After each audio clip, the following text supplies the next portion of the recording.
Saludos y muy buenos días. Estamos en este canal televisión en una nueva edición de Sureste Contigo. Ayer celebrábamos el programa número 100.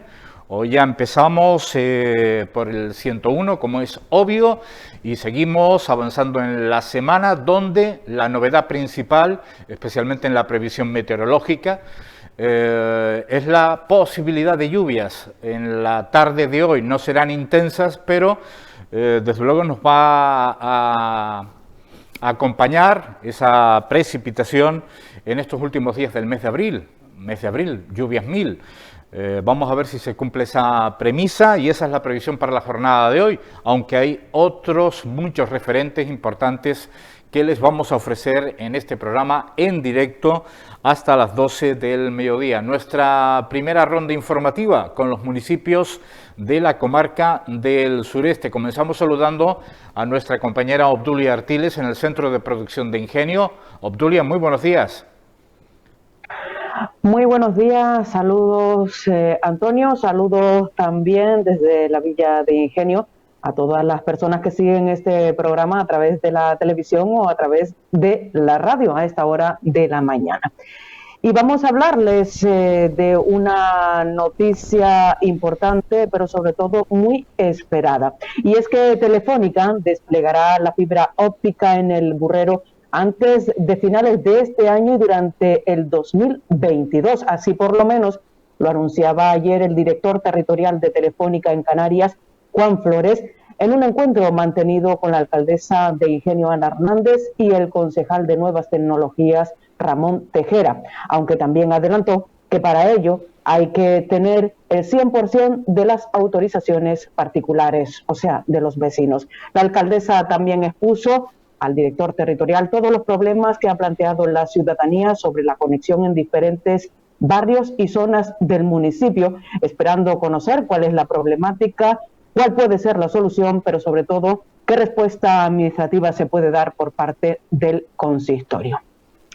Y cambiamos de asunto, pero también nos situamos en el mismo emplazamiento, en las casas consistoriales, donde era recibida la joven Cintia Díaz por parte de la alcaldesa de la Villa de Ingenio.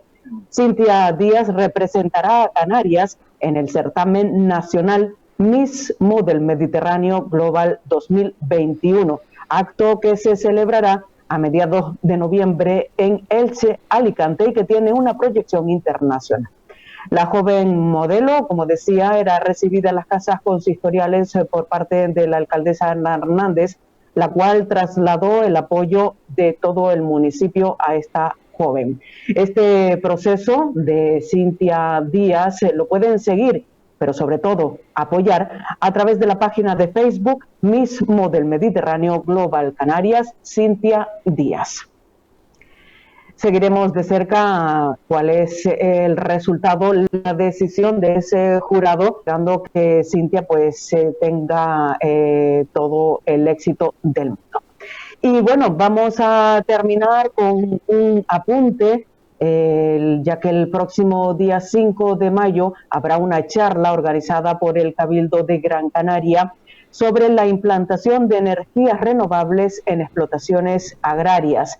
Esta charla será en el Salón de Sesiones del Ayuntamiento de Ingenio. La actividad está dirigida por Helio Suárez y Nicolás Navarro Guerra.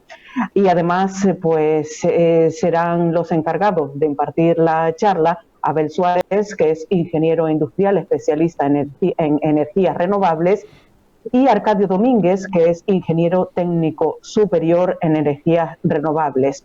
Pues esto ha sido todo por el momento, Antonio. Eso sí, si quieren conocer estas y otras informaciones más ampliadas, les emplazamos a los informativos de esta casa, este canal de televisión, a partir de las 7 de la tarde. Buen día a todos. Buen día, Obdulia. Muchísimas gracias. Pasamos a nuestro compañero Gustavo Hernández en el municipio de Santa Lucía. Gustavo, muy buen día. Saludos, Antonio Miguel. Muy buenos días desde el Centro de Producción de Santa Lucía. Hoy la noticia informativa de la jornada es la celebración del Pleno Ordinario del mes de abril del Ayuntamiento santaluceño que se está realizando de manera telemática. Les podemos contar que ya está en el Ecuador del orden del día y ya también les podemos adelantar algunas cuestiones que se han aprobado. Por ejemplo, oficialmente la población de Santa Lucía a 1 de enero de este año es de 77.018 personas y hay prácticamente una igualdad entre hombres y mujeres, casi al 50%, aunque hay una leve mayoría de mujeres, ya que son exactamente 233 mujeres en Santa Lucía, que hay más colectivo femenino que el del masculino, exactamente 38.393 hombres en Santa Lucía, 38.625 mujeres censados. Como digo, en este ayuntamiento lo que da, como digo, una ligera ventaja de 233 mujeres en este aspecto. También se acaban de aprobar las fiestas locales del 2022 en Santa Lucía. No hay tampoco sorpresa, será el lunes 24 de octubre, día del patrono de vecindario, San Rafael, y el martes 13 de diciembre, día de la patrona del municipio, Santa Lucía. Y también, justamente hace 10 minutos, se acaba de adoptar como declaración institucional, pues, una moción de repulsa por el último asesinato de violencia machista, el primero en Canarias, que sucedió el pasado 12 de abril en el barrio de Arenales, cuando un hombre supuestamente mataba a su madre de 85 años, convirtiéndose en la víctima número 97 en el archipiélago desde el año 2003. Además, les tenemos que seguir contando que se sigue desarrollando en el Teatro Víctor Jara la celebración del Día del Libro, que acaba mañana. Ayer, tercera jornada, protagonizada por el escritor gallego Roy Galán. Hoy seguirán las actividades con teatro infantil, el cuento, la maleta de los cuentos y también la participación de otra escritora, Valeria Vegas. También, con motivo del Día de Canarias, ya la Concejalía de Cultura e Identidad acaba de lanzar y convocar un concurso de relato corto que tiene que ver con la vestimenta. El plazo de presentación de trabajos acabará el próximo 16 de mayo. El ganador se llevará 300 euros. La obra ganadora se publicará el 30 de mayo en el Facebook de Santa Lucía, del Ateneo Municipal, y la única particularidad de este concurso es que deben de poner, y por el orden que se les pide, una serie de palabras canarias, de léxico canario, que tienen que ver con la vestimenta, que evidentemente podrán encontrar en las bases de este concurso de relatos cortos por el Día de Canarias, que están en las redes sociales del Ateneo Municipal de Santa Lucía. Y también, y por último, también les daremos cuenta en el informativo del incendio de un coche ayer que causó cierta alarma por donde se encontraba, prácticamente cerquita del Centro Integral de Seguridad, donde está la comisaría de la Policía Nacional y las dependencias de la Guardia Civil, pero sobre todo porque estaba estacionado en un lugar donde habían otros coches también aparcados, lo que en un primer momento causó cierta alarma, que al final quedó en nada, en el susto, el coche totalmente calcinado y sin lamentar daños personales, solamente los materiales de ese vehículo, que quedó inservible. Lo verán en el informativo a partir de las 7 de la tarde y las 11 de la noche. Muchísimas gracias, Gustavo. Ya veremos si la lluvia afecta, como dice la previsión, a la parte norte-este de la isla de Gran Canaria. Lo comentaremos mañana. Un saludo. Un abrazo. Bueno, en otros aspectos a nivel informativo también tenemos que dar cuenta sobre todo de algunas declaraciones del presidente del Gobierno de Canarias, Ángel Víctor Torres, en el Parlamento ante interpelaciones de diferentes señorías. Pero sobre todo esta semana ha sido clave porque Ángel Víctor Torres, como digo, titular del Ejecutivo Canario, se ha pronunciado sobre la finalización del estado de alarma el próximo 9 de mayo, como también al proceso de vacunación. Esto es lo que comentaba en el Parlamento Canario Ángel Víctor Torres. Señor presidente. Muchas gracias. Como sabe, señor Campos, esto es resultado de un anuncio que hizo el presidente del Gobierno de España en doble sentido. Hablaba de que a comienzos de mayo, sobre el 10 de mayo, avanzaríamos en la vacunación y se hablaba de porcentajes altos, de 33 millones de españoles vacunados, del mismo modo que también avanzaba la posibilidad de hacer decaer el estado de alarma. Indudablemente, que decaiga el estado de alarma tiene que ser una consecuencia de un control de la pandemia, sin ninguna duda. Son cuestiones que tienen que ver con el número de contagios, los que llevarían consigo el que el estado de alarma se prorrogue o no. Y es una buena noticia que, controlada la pandemia, decaiga el estado de alarma, si así fuese. Si así no fuera, tampoco es una decisión del Gobierno de España, es una decisión del Parlamento español, que tendría que prorrogar el estado de alarma, y sería importante que no se repitieran circunstancias que vimos el año pasado, en el que se anunciaban apoyos a cambio de cosas o se intentaban bloquear estados de alarma que tenían que ser prorrogados ante una situación de emergencia por cuestiones partidarias. Y creo que ahí los partidos de gobierno y de oposición tienen que hacer o tener criterios de Estado. En cualquier caso, Canarias sí ha trasladado algunas de las circunstancias que nos preocupan en caso de que el estado de alarma decayera. La primera es el control en puertos y aeropuertos. Nosotros entendemos que debe seguir siendo obligatoria.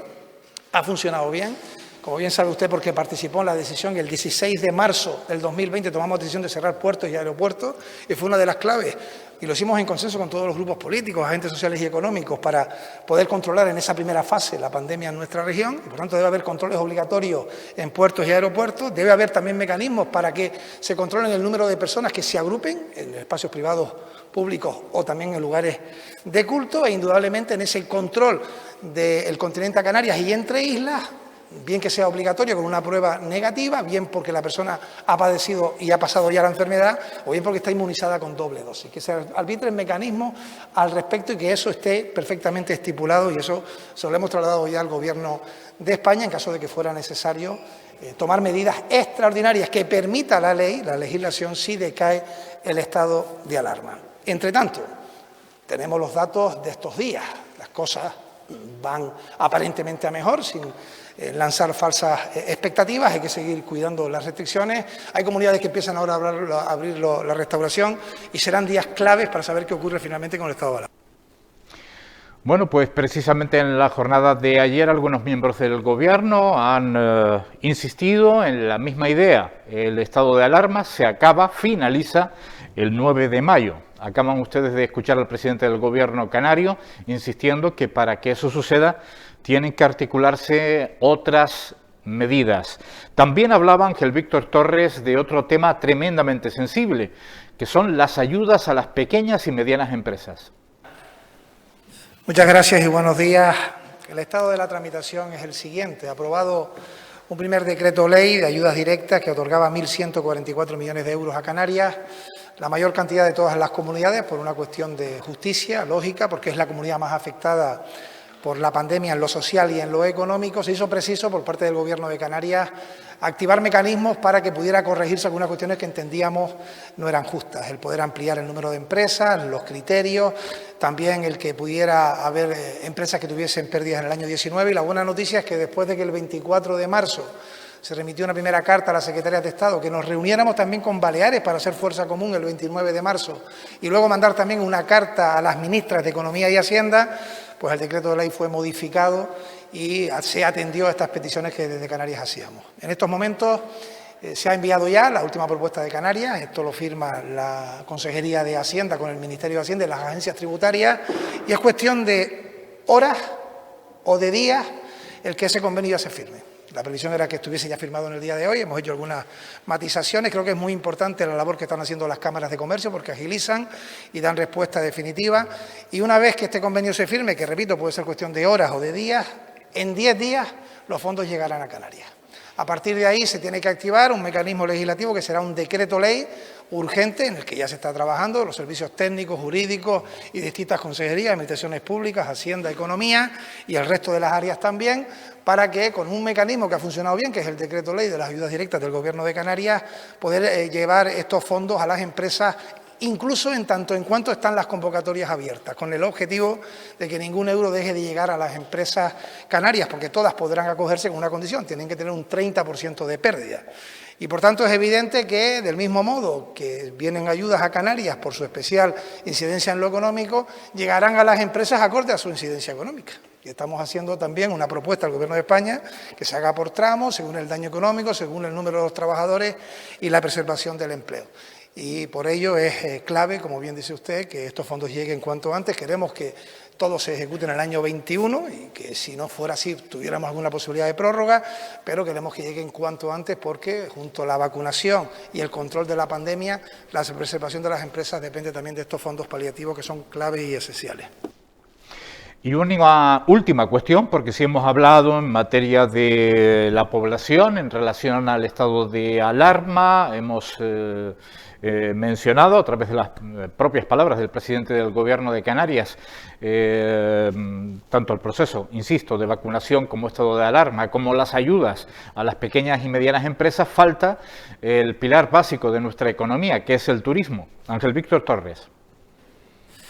Teniendo en cuenta, señora Navarro, que la afección es fundamentalmente en el sector servicios y en todo lo que conlleva el mundo del turismo, con todas sus implicaciones, será esos sectores los que reciban el mayor porcentaje.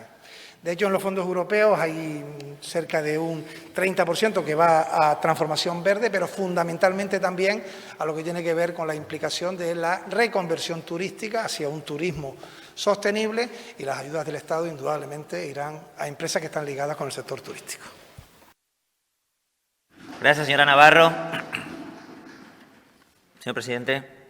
Me pregunta usted por los porcentajes de los fondos que vienen del Gobierno de España y los fondos de Europa, pero luego habla de un plan turístico. El Gobierno de Canarias va a seguir trabajando, señora Navarro, para conseguir los mayores recursos para Canarias. Y acabamos de responder una pregunta que ha hecho el portavoz de la Agrupación Socialista Gomera, que había un decreto que dejaba fuera 8 de cada 10 empresas de Canarias, y hoy tenemos un decreto que da cobertura a 10 de cada 10 empresas canarias. Y por tanto el Gobierno de Canarias y también los partidos de este Parlamento, en su labor de fiscalización y también de influencia, lo que deben hacer es mejorar las condiciones que llegan a Canarias, pero obviar, por ejemplo, que de los 1.144 millones de euros, o de los fondos del Gobierno de Canarias, o de los fondos REACT, va a haber una importante aportación paliativa para los sectores turísticos, en negar la realidad. Hay 80 millones de los... Las declaraciones del pasado martes de Ángel Víctor Torres en relación a cómo está la situación. Evidentemente estamos hablando, casi pensando más en la recuperación económica, aunque la situación epidemiológica del archipiélago canario ha mejorado bastante, también en la isla de Gran Canaria, pero recuerden que ahora, por ejemplo, India está sufriendo una devastadora situación, además con una mutación doble del virus de la COVID-19, y es imprevisible todavía la situación. Así que desde aquí, como casi siempre lo hacemos, casi a diario, apelamos a la responsabilidad individual para no tener que lamentar una quinta ola y todas las consecuencias que está trayendo esta situación. Con nosotros se encuentra Tomás Martín, que es magistrado del Juzgado de Instrucción número 3 de Las Palmas. Tomás, muy buenos días, bienvenido, todo un placer. Igualmente, gracias por la invitación. Y la justicia no es ajena a todo lo que se está viviendo, muy al contrario. Yo creo que hasta incluso, usted me lo podrá afirmar o desmentir, en todo este tiempo pues ha tenido trabajo hasta casi doble, ¿no? Sí, la justicia intensamente ha tenido que irse adaptando a la situación excepcional que estamos viviendo. Ya desde el inicio de la pandemia el Gobierno adoptó medidas concretas de refuerzo y de modificaciones procesales que trataran de agilizar los procedimientos, y particularmente en aquellas materias más sensibles, tramitación de ERTES, liquidaciones, reclamaciones por anulaciones y demás. Y la situación, bueno, es compleja y la sobrecarga de trabajo pues sigue creciendo. Sigue creciendo. Yo no sé si le ha aliviado en algo el escuchar al presidente del Gobierno con estas declaraciones, aunque siempre estamos hablando de aplicación en el 2021. Sin embargo, ya hay situaciones insostenibles. Sí, particularmente los compañeros de las jurisdicciones que se ven más afectadas en cuanto a lo que es el despliegue de todas las herramientas sociales, que son la jurisdicción social, la jurisdicción mercantil, la jurisdicción contencioso administrativo. Bueno, siempre tienen la sensación de que actúan tarde, de que van a contrarreloj y de que no están llegando a tiempo, y de que en ocasiones determinadas resoluciones judiciales o determinados procedimientos pueden salvar una empresa, asegurar puestos de trabajo o producir el efecto contrario. Ajá. Por lo tanto, podemos hablar incluso de estrés, de alguna manera, de que llegan esa sensación de llegar tarde, que evidentemente no es culpa de los profesionales, eso está claro. Estamos hablando de la justicia, una entidad que es el garante de los derechos de todos los ciudadanos, ¿no? Que a veces, no sé, yo creo que más bien es un problema mediático por parte de medios de comunicación en general, ¿no? Pero la justicia está para eso, ¿no? Se habla mucho de la sanidad, por supuesto, con todo el merecimiento del mundo, pero la justicia también es otro derecho público, ¿verdad? Y también hay profesionales que están sufriendo todo esto. Sí, bueno, digamos que va en el cargo, pero sí que creo que se ha tratado de transmitir que desde la administración y los órganos de gobierno de juzgados y tribunales, todos estos órganos han sido reforzados, se han adoptado medidas complementarias y adicionales, que todas entran dentro de la situación de lo excepcional, y que se está haciendo frente a esta situación tan particular, pues para la que obviamente ninguno estábamos preparados. Vamos a hablar de una muy buena noticia, que es que el nuevo Juzgado de Violencia contra la Infancia y la Adolescencia es un proyecto del Juzgado de Instrucción número 3 de Las Palmas, y que se trata de un proyecto piloto que comenzará después del verano con un propósito de continuidad para dar respuesta al elevado número de delitos contra los menores en España. Tal vez un sector relativamente olvidado. Como proyecto piloto va a tener una duración de 24 meses y se enmarca en la nueva ley sobre la protección de la infancia. Enhorabuena por esta iniciativa. Gracias. Gran Canaria, por lo tanto, se convierte en pionera, diríamos casi a nivel mundial en este aspecto. Sí, España está impulsando una legislación en materia de infancia que no es solo este proyecto, ya desde prácticamente el año 2015 las normas que se han puesto en marcha en España coloca a España como pionera en materia de protección a la infancia, y esta futura ley ya en el Senado, aprobada en el Congreso por mayoría absoluta, pues es un paso, pero este es un paso muy importante. ¿Qué supone esta nueva ley? Esta ley supone lo que nosotros como juristas utilizamos mucho, el término de cambio de paradigma, y lo que queremos decir es que hay un cambio de escenario. Y ese cambio de escenario nos viene a afectar a todos. Y ese es el gran mensaje contenido en la ley. Y es que la ley ordena y coloca a la sociedad como garante de la infancia. Y lo hace a través de mecanismos que va insertando, por una parte, en campos profesionales concretos directamente vinculados y que trabajan con la infancia, y por otra parte, trasladando mensajes particulares a la sociedad, transmitiéndole obligaciones que deberán realizar en los supuestos en los que se presente una situación de violencia ante la infancia o la adolescencia, o se sospeche que esa situación puede estarse dando. Y eso es un cambio muy importante.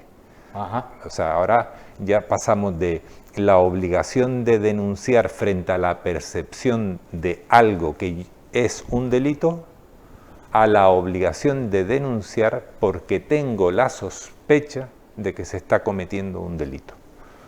Y eso es una carga muy importante que va a recaer sobre los hombros de la sociedad. De la sociedad en general. De la sociedad en general. Pasa a ser una obligación. En el entorno familiar, en el entorno escolar, en cualquier entorno en el que se dé, colectivos de carácter infantil, sea cual sea. Ya en los entornos ya profesionales las obligaciones son aún mayores. En el ámbito escolar, bueno, pues viene un paquete de medidas con un incremento y una exigencia de profesionalización de los sujetos que intervienen en este ámbito, sea cual sea su campo, no solo el del docente como figura que entendemos que interviene, porque en los centros escolares también hay trabajadores sociales, educadores sociales, hay psicólogos. Bueno, pues se les exige una formación específica que tienen que acreditar en el campo de la detección precoz de la violencia. En el ámbito escolar en concreto, pues se crea una nueva figura que es el coordinador de convivencia y bienestar.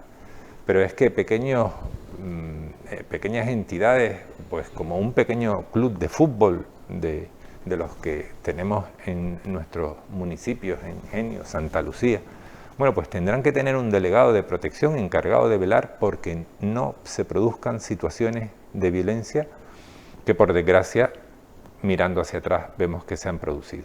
Entonces se crea todo ese marco de protección que se va bien profesionalizando, bien exigiendo en determinadas actuaciones y dependiendo también pues, del grado de exigibilidad del sujeto que interviene. Obviamente la ley también establece un marco de que son mayores los deberes que se imponen a los trabajadores sociales de un equipo de servicios sociales especializados y de prevención frente a la violencia contra la infancia o a un juzgado.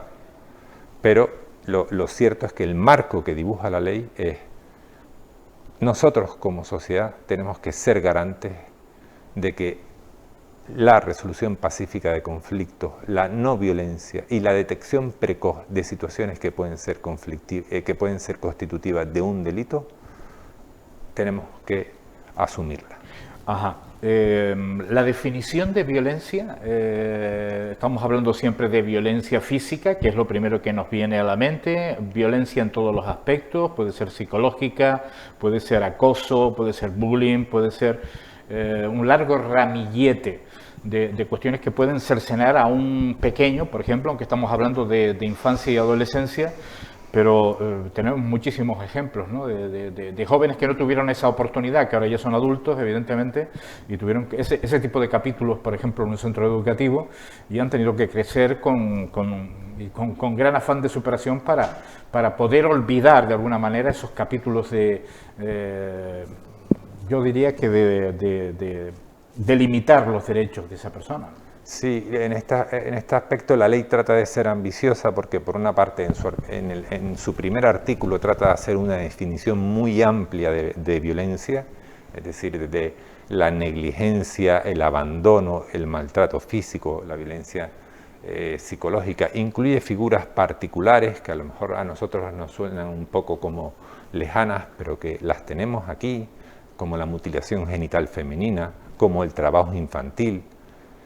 Y luego lo que hace la ley es, por una parte, adaptarse a la sociedad en la que estamos y por lo tanto estructura toda una serie de medidas en cuanto a la violencia a través de las tecnologías, ya no podemos hablar de nuevas tecnologías, sino a través de las tecnologías de la información, la comunicación y demás.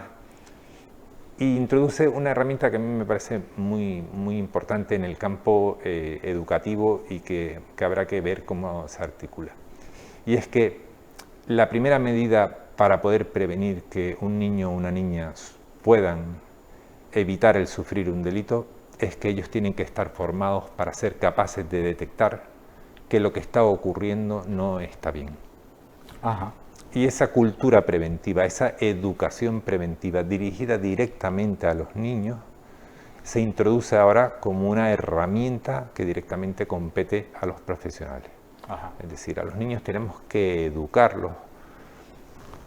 En mi época, en las circunstancias en las que nosotros vivimos, nuestra generación, pues por la valoración que se hacía de cómo eran las cosas y qué medidas utilizaba la sociedad para poder prevenir y defenderse frente a un hecho malo, nuestros padres no tenían miedo a la herramienta del miedo. Nosotros sí sabíamos quién era el hombre del saco, quién era el malo, o que te van a llevar, o aquel nunca aceptes caramelos.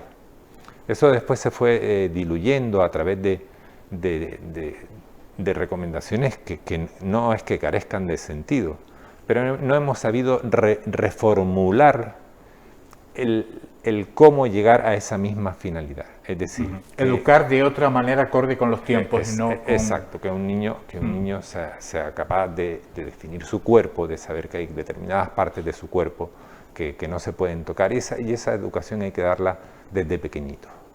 y eso lo introduce la ley.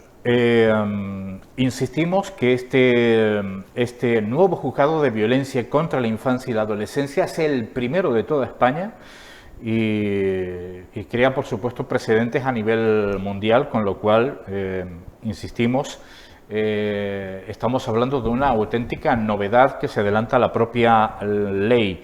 Se van a desarrollar una jornada sobre atención a la infancia víctima de la violencia de género. De esto ya sabemos bastante a lo largo de los últimos tiempos, pero ¿cuál va a ser la finalidad de esta jornada sobre esta atención a la infancia? Tenemos que reubicar otra vez en la nueva ley. Ajá. Porque también en esta materia la ley introduce una serie de novedades muy importantes que van a exigir, entre otras cuestiones, que los recursos que ahora mismo están trabajando en violencia de género tengan que reestructurar la forma de trabajo a la hora de también trabajar con los niños que llegan a esos recursos. Aquí en esta mancomunidad, bueno, pues cuentan con unos servicios muy importantes en esta materia. Razón es de que dos de las profesionales que intervienen en esa mesa redonda trabajan en esta mancomunidad, y nos parecía muy importante abordarlo porque creo que la ley la ley ya está ahí, la ley está en el Senado, y estamos detectando como que no estamos dando los pasos necesarios para que la sociedad empiece a ser consciente de lo que nos llega, y que otra vez va a ocurrir la publicación de una ley con las estructuras no montadas, con las dotaciones presupuestarias no preparadas, con una ley que además delega muchísimo en la administración local, en la administración autonómica, en servicios concretos y demás. Y entonces creo que, bueno, toda actividad de difusión, toda actividad divulgativa, toda actividad de conocimiento que se haga y de preparación, y sobre todo de cumplimiento del principal mandato de la ley. Se acabó el voluntarismo a la hora de trabajar con niños y niñas en estas materias. Hay que formarse, hay que especializarse y hay que acreditar esa formación especializada. No podemos estar improvisando, o que en este recurso se utilicen estas herramientas, que en el otro recurso se utilicen las otras, pero no sabemos cuál es el resultado que se ha obtenido, no tenemos criterios para comparar. Entonces, formación, especialización, capacitación.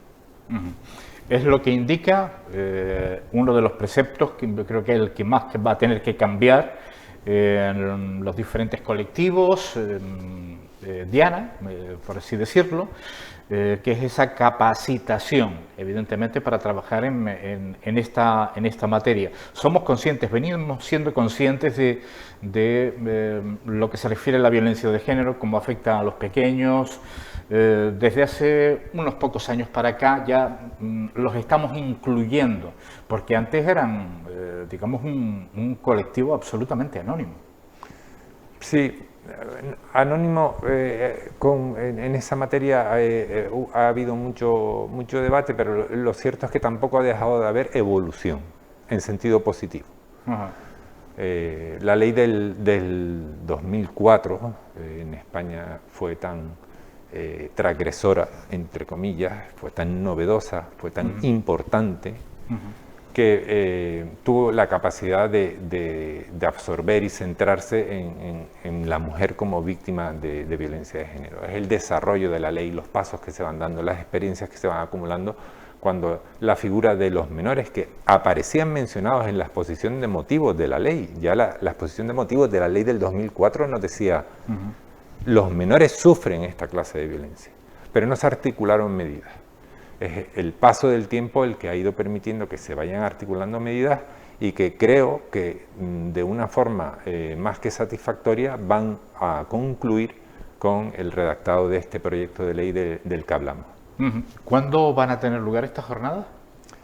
El 12 de junio. El 12 de junio. 12 de junio. Pues son unas jornadas tremendamente interesantes. Bueno, es que hemos hablado, lo tenemos en pantalla, el 12 de junio, desde las 10 hasta la 1 de la tarde. y tienen ahí, pues, evidentemente los datos. Bueno, con esta ley, estos juzgados se van a multiplicar, esa es la esperanza, ¿no? Digamos, el fin de que sea un gran resultado, se van a multiplicar por todo el país, pero la iniciativa lo va a convertir en el primero de España.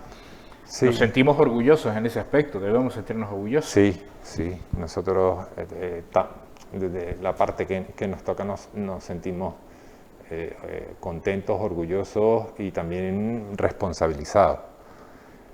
Lo cierto, la ley como tal no crea los juzgados automáticamente, sino lo que dice la ley es, en el plazo de un año deberán empezar a crearse estos juzgados.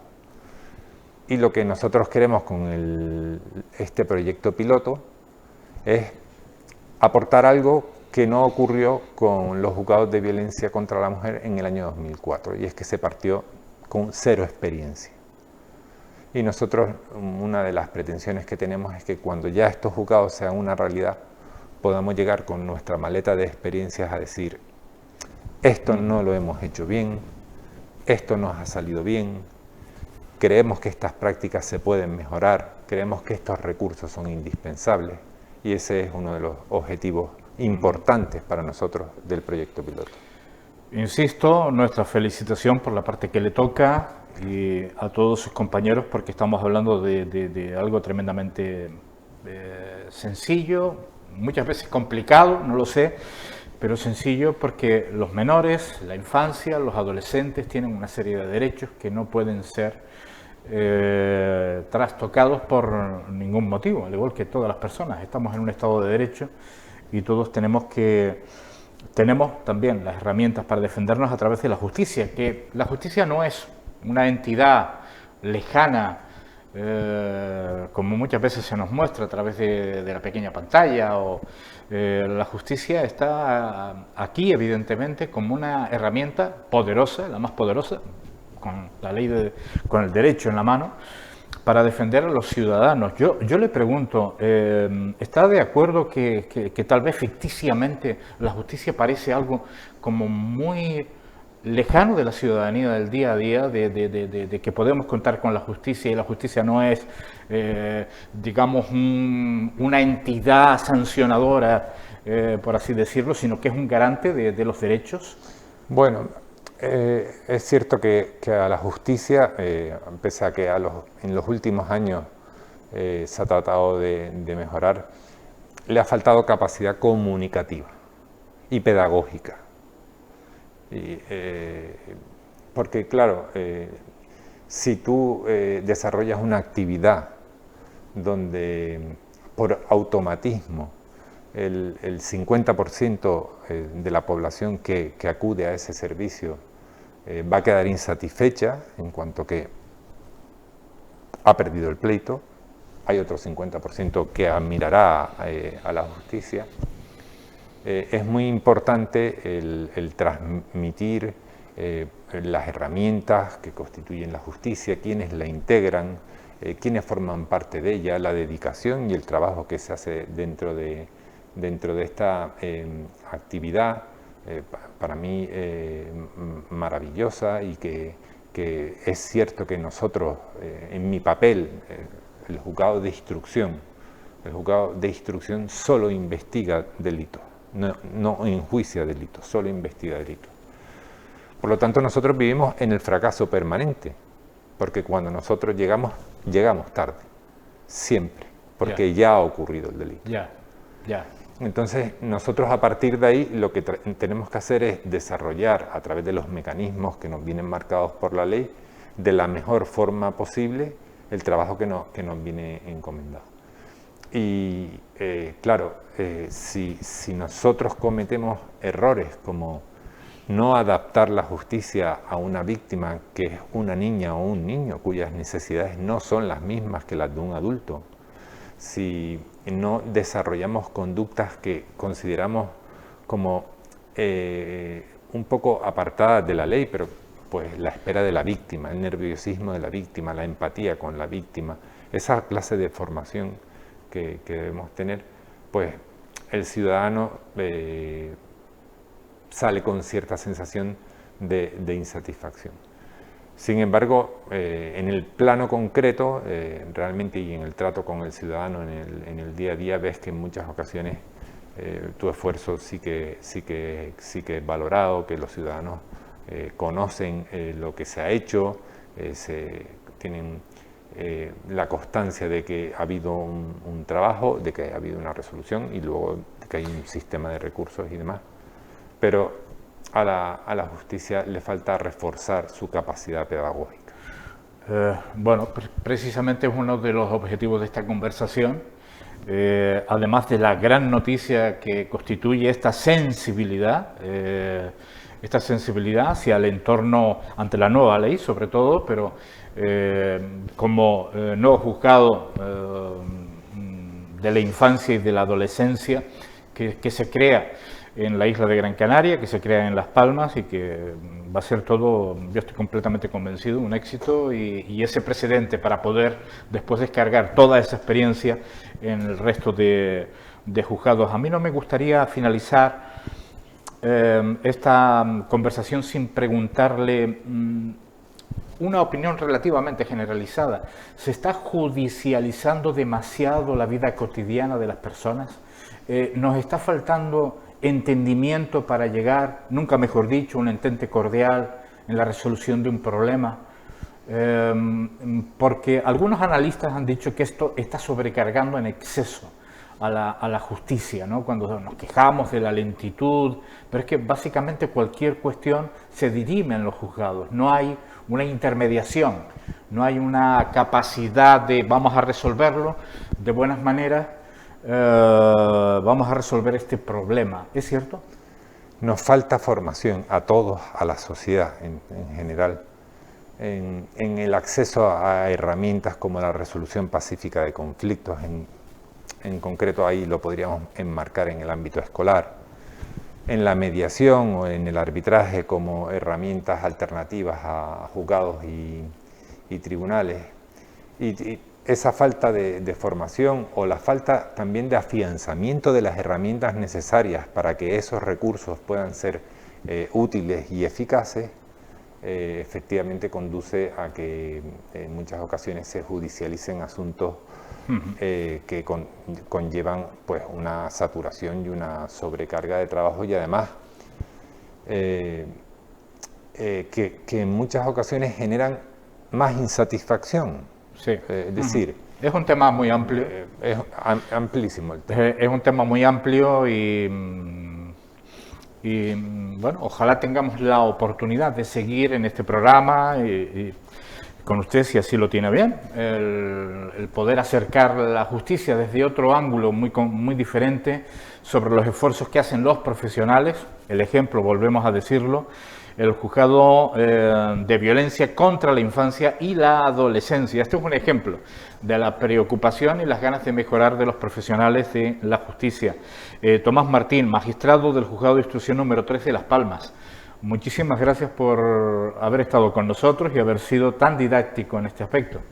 Muchísimas gracias a ustedes y por supuesto acepto la invitación a efecto de futuro cuando ustedes lo tengan a bien. Lo vamos, por supuesto, a valorar en su justa medida y es muy importante que la justicia esté cerca, ya no solo desde el punto de vista de impartir esa justicia, sino también de conocer bueno, pues los entresijos de los profesionales, del cometido y del esfuerzo que realiza este garante de los derechos de todas las personas. Lo dicho, Tomás, muchísimas gracias. Nosotros vamos a saludar a continuación a Elizabeth González, que es psicóloga de AFESUR. Elizabeth, muy buenos días. Hola, buenos días. ¿Qué tal? Encantado. Igualmente. Bueno, Cultivarte ha sido durante el año 2020 uno de los proyectos fundamentales de la Asociación de AFESUR para la Salud Mental, dando respuesta intensiva durante el segundo semestre del año, especialmente a las personas que han participado directo o indirectamente en el mismo. En esta ocasión se va a presentar un proyecto para conseguir financiación suficiente para darle continuidad a Cultivarte. Y se va a hacer a través del proceso de crowdfunding. En los tiempos que corren, yo creo que es la mejor alternativa, no lo sé. Bueno, es una alternativa y probablemente será una alternativa de futuro para nuevas asociaciones y entidades que trabajan pues, sin ánimo de lucro y una posibilidad de recaudar fondos y de conseguir una financiación para un proyecto que para nosotros es un pilar fundamental en AFESUR. Ajá. No es la primera vez que lo planteamos, pero en esta situación en la que nos encontramos de crisis sanitaria, hay muchas asociaciones de estas características que lo están pasando mal económicamente. ¿Hay un paralelismo entre una cosa y otra? Vamos a ver, la situación económica para la sociedad en general está siendo complicada y nosotros, pues, por fortuna y por suerte, contamos con respaldo de instituciones, llámese el Cabildo de Gran Canaria y, bueno, otras entidades que siempre han colaborado con nosotros. Y lo que buscamos realmente es financiar este proyecto y darle una sostenibilidad en el tiempo que no ha tenido en estos años atrás. Ajá. Entramos en detalle, si le parece, en relación a Cultivarte. ¿En qué consiste este proyecto de cara a todas las personas que integran AFESUR? Bueno, es un proyecto que se elabora desde el apoyo del Ayuntamiento de Santa Lucía, que nos cede una parcela desde hace años ya en el propio ayuntamiento, una parcela para cultivar la tierra, donde existen más parcelas en las que otras personas también trabajan pues todo el tema agrícola.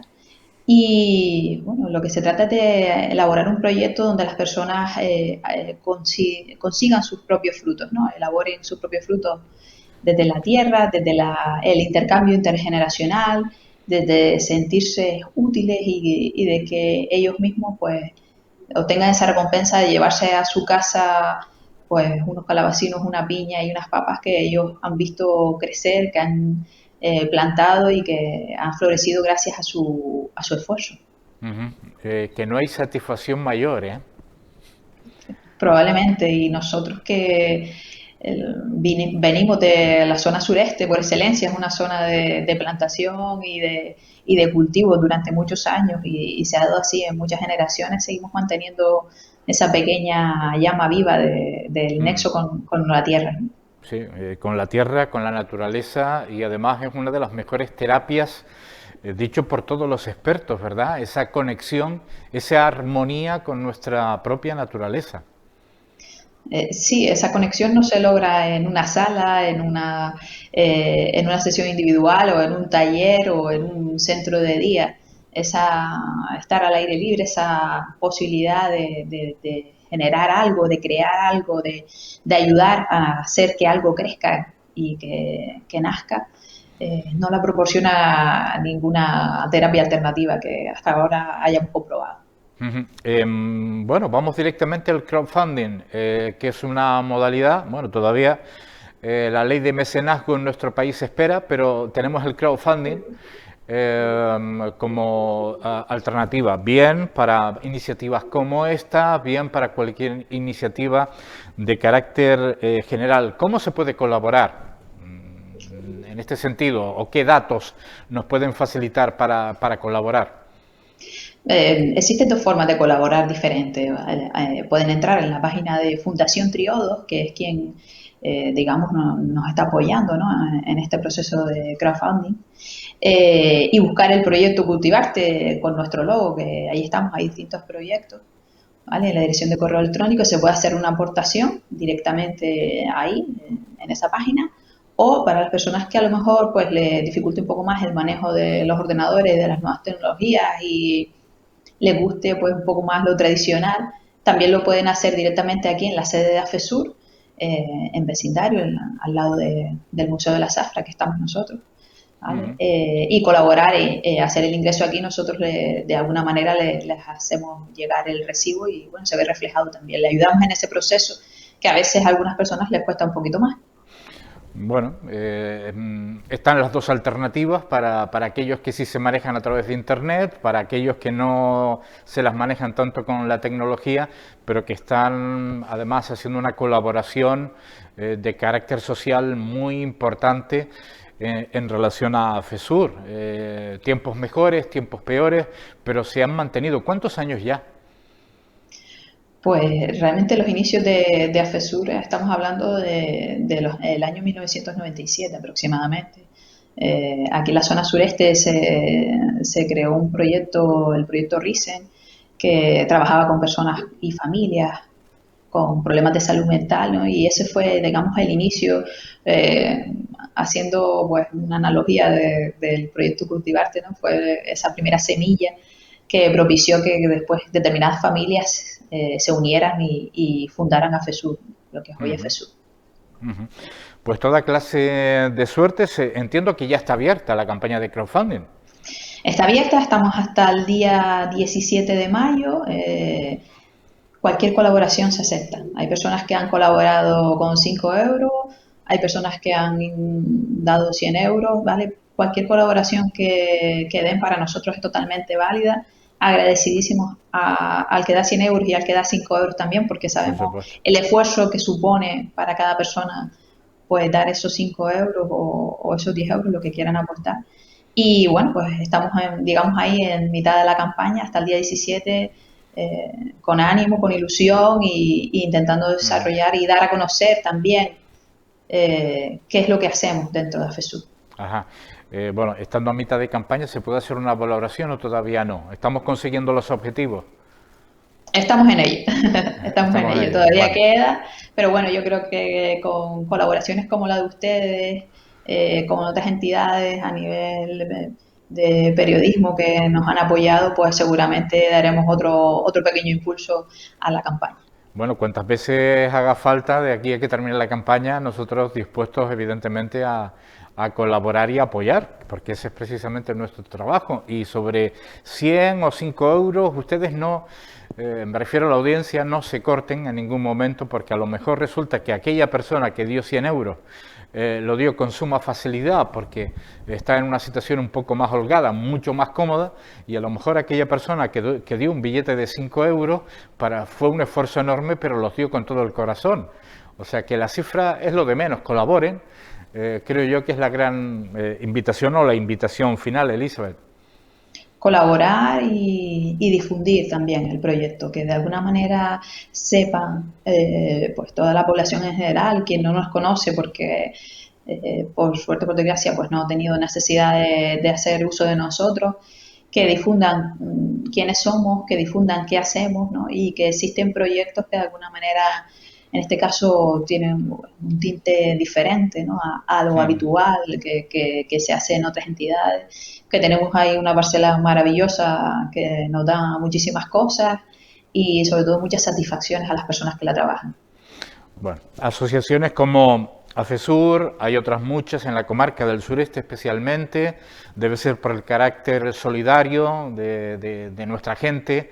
Hay que sentirse orgulloso porque ustedes son la buena noticia de todos los días. Así lo voy a terminar y no son palabras gratuitas, Elizabeth.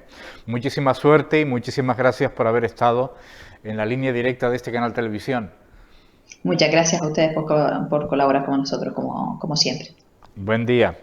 Nosotros cambiamos de tema, ahora nos vamos a nuestra flamante Fundación Nanino Díaz Cutillas, porque es todo un placer, es todo un honor tener esta fundación en la Villa de Ingenio, en la Casa del Obispo, en la que fue la primera edificación civil de toda la isla de Gran Canaria.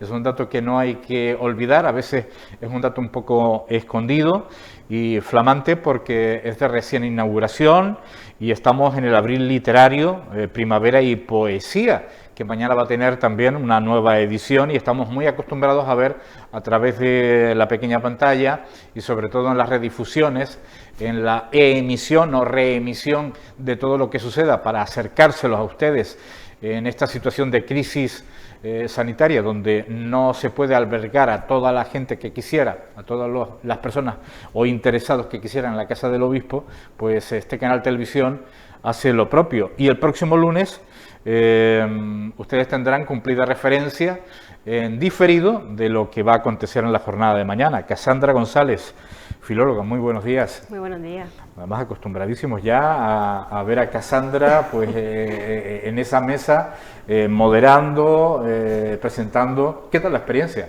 Pues la verdad es que muy grata, muy gratificante. Es la primera vez que presento actos de este tipo y que me expongo a un público tanto presencial como virtual, pero la verdad es que me está resultando muy satisfactoria. Ajá, pues si no llega a ser la primera vez, me refiero por el nivel de comunicación y por la naturalidad sobre todo que hemos apreciado y porque también consideramos que estás en tu medio natural. Sí. ¿O no? Bueno, eso parece, ¿no? Hasta yo misma me como he filóloga, sorprendido, la verdad. Exacto, sí. Como filóloga, ya que hablamos de un abril literario, primavera y poesía, pues entendemos que es un medio... Sí, que es un medio, qué curioso, ¿no? Cuántas veces lo habré comentado en este programa, ¿no? Cómo hemos redescubierto la literatura y la poesía en estos tiempos tan difíciles. Cómo es el ser humano que en supervivencia, en muchos aspectos, claro, pero supervivencia intelectual, vamos a llamarlo así, pues ha tirado nuevamente de la literatura, de la poesía, bien como lectores o bien como autores. No sé si tienes la misma percepción, Casandra. Sí, yo creo que también, claro, la pandemia, cuando estábamos en el confinamiento, también hubo datos, ¿no?, en los que se reflejaba ese aumento de la lectura y del consumo, ¿no? Y yo creo que también las propias librerías también lo han notado. Exacto, lo han notado y lo han agradecido también. Ajá. Al final siempre tiramos de... Bueno, qué curioso, ¿no? Sobre todo porque antes de la pandemia las librerías apenas se sostenían. Pues la demanda de libros, incluso a las propias librerías que han tenido que actualizarse para poder hacer venta online, pues se ha disparado, curiosamente. Bueno, pues resulta que es un viaje por la poesía de Nanino y de las escritoras de su época. Vas a tener ahí una mesa redonda con alumnas del Máster de Cultura Audiovisual y Literaria de la Facultad de Filología de la Universidad de Las Palmas de Gran Canaria. El acto musical, la actuación musical a cargo de Misael Jordán. Adelántanos algo. Bueno, yo les puedo adelantar que las alumnas van a hacer una presentación bastante original van a hacer un repaso sobre la poesía de Nanino y luego también sobre algunas poetas de su época. Y lo que puedo adelantar es que va a ser una presentación original y que yo recomiendo que no se la pierdan, la verdad. Bueno, pues y luego pues tendremos la actuación, por supuesto, por la parte musical de Misael Jordán. Ajá. ¿Qué balance estás haciendo de este abril que ya se nos está marchando? De todas estas actuaciones que han tenido lugar cada viernes. Pues yo creo que han sido actuaciones muy enriquecedoras, que han abarcado todas las edades y en el que se nos ha mostrado también pues los artistas y tanto en la parte de literatura como musical que tenemos también en Canarias.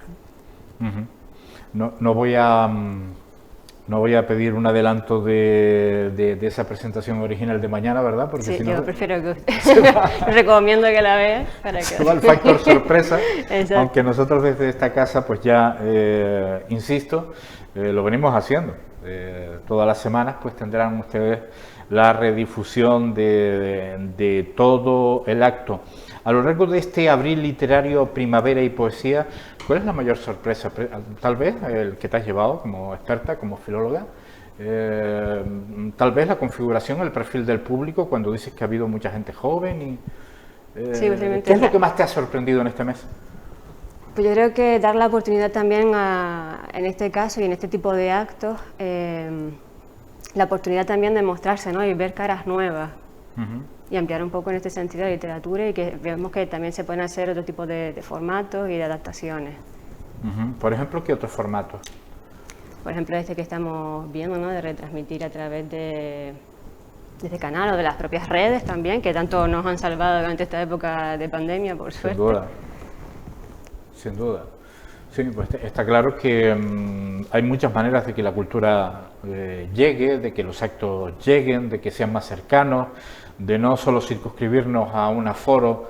Yo creo que esto ha llegado para quedarse independientemente de la evolución de la pandemia, Sí. pero estas fórmulas que antes estaban en bastante desuso, o no se apostaba por ello tal vez, ¿no? Suscitan después tremendo interés, esa es la gran sorpresa. Suscitan tremendo interés en las redes sociales, en este canal de televisión, cuando hemos tenido que retransmitir, por supuesto, ¿no? Claro, además dan la opción de llegar a un público más amplio, ya que Sí. hoy en día tenemos los aforos limitados, pues que se pueda, ¿no?, dar a Ajá. conocer con mayor ¿Lo movilidad. notas? ¿Notas esa percepción de que se está llegando a un público más amplio y que lo que en un principio se consideraba en la época prepandémica, no, esto es solo para minorías, ¿no? Yo creo que sí. Ujú. Como filóloga, ¿cuál es tu meta a título personal? Pues es una pregunta, la verdad. Lo grave sería que no tuviera respuesta. Una respuesta en sí no tengo, yo voy viviendo el día a día y voy viendo lo que se va presentando. Ajá. Bueno, también es Pero verdad siempre todo aquello que se pueda yo aportar mi granito de arena en la literatura o en la poesía, pues ahí me gustaría estar y... Tiene muchas ramificaciones, ¿no? Filología, se pueden llegar a muchas metas, ¿no? En definitiva, pero básicamente lo que acabas de expresar es estar ahí, sobre todo en lo que se refiere, o sea, que te ha venido anillo al dedo este mes de abril con la literatura y la La poesía. verdad es que sí, sobre todo en este mes, ¿no?, de abril literario. Ajá, bueno, que me viene ahí. habrán más cosas, ¿no? Pues, habrán más cosas indudablemente, a pesar de que se nos va el abril. Exacto, ya abril ya está. finaliza ya. Bueno, Cassandra, ¿algo más? Independientemente de invitar a los telespectadores a esa sorpresa, el próximo lunes será, daremos aquí convenientemente las pistas adecuadas para que ustedes lo sigan en el horario correcto, pero mañana también no hay que desdeñar pues la presencia de personas cumpliendo con todos los protocolos COVID en la Casa del Obispo. Por supuesto. Y nada, invitarlos a ver la presentación que nos van a hacer las alumnas del Máster en Cultura Audiovisual y Literaria de la Facultad de Filología de la Universidad de Las Palmas, que además nos van a hacer una presentación pues bastante original.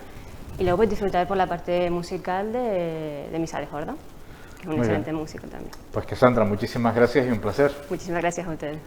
Bueno, y nosotros siguiendo con la cultura, de lo cual nos enorgullecemos, porque la cultura ha pasado nuevamente a primer plano, cuando prácticamente ni ocupaba parrillas de programación en televisiones, ni en prensa, tal vez la que más se salva, ¿no? Pues hoy tenemos que hablar de un día importante también, porque es el Día de la Danza. Hoy se conmemora el Día de la Danza. La celebración está promovida por el Consejo Internacional de la Danza de la UNESCO. Estas imágenes corresponden, las que están viendo ustedes, al vídeo que ha realizado Coros y Danzas de Ingenio junto a este canal, ante la imposibilidad de llevar a cabo un acto con público y escenario. El mismo recopila a todos los grupos pertenecientes a FACIDE, la Federación de Asociaciones de Coros y Danzas de España, que han participado en el Festival Internacional de Folclore de Ingenio. Podrán ver el vídeo al completo a partir de esta tarde, a partir de las 7:30 en concreto, tanto en este canal como en las redes sociales de este canal y Coros y Danzas de Ingenio.